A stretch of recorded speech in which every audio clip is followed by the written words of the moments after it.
السلام عليكم. واش راكم؟ ان شاء الله كامل تكونوا بخير. قبل ما نبداو الفيديو نصلوا على الحبيب عليه افضل الصلاه والسلام. اليوم جيت نطلع عليكم طبق من اطباقنا المعروفه واللي هو طاجين الزيتون. مع هذا البرد وهذه النعمه اللي طهنا ربي سبحانه وربي يدومها علينا وعليكم. نبداو الوصفه على بركه الله.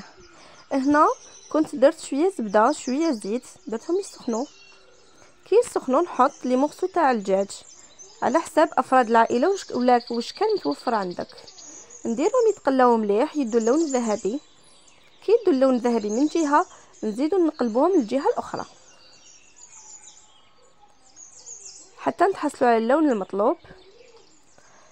ندير شويه ملح، ما تكثروش بزاف الملح، سورتو لا كان الزيتون تاعكم مالح. ديري دائما حسابك. هنا نكونوا رابينا شويه بصل.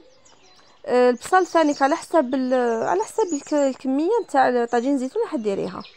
كانت عندك كميه صغيره ديري حبيبه صغيره، كانت عندك كميه كبيره تكثري حتى البصل. خليهم يتقلاو مليح. كي يتقلاو نزيدو لهم لي زيبيس. نديرو شويه فلفل كحل ونديرو الكركم ونعاودو نخلوهم يتقلاو مليح.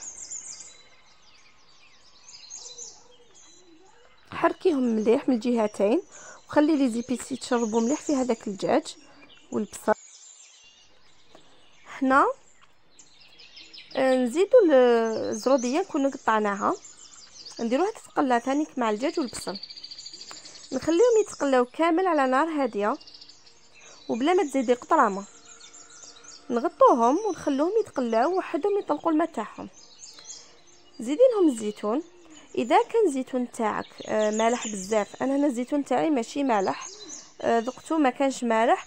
كي يكون الزيتون تاعك مالح حطيه في الماء مع مغرفه فرينه. واذا كان مازال ما راحلوش الملح ديريه يغلي 2 خطرات هكا تخلصيه من الملح تاعو.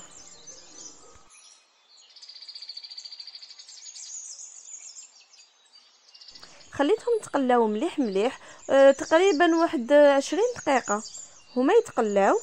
كي تقلاو مليح والزروديه يبدا يدخلها طياب مرقت بالماء سخون.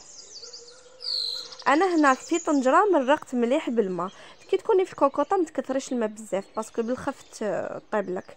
هنايا درت لها الماء باش ما نقعدش نزيد وتنقصني وخليتها طيب ابتي فو.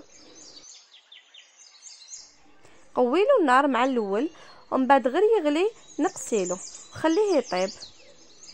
وان شاء الله نتلاقاو في طبق التقديم. ها وجد معنا الطبق تاعنا.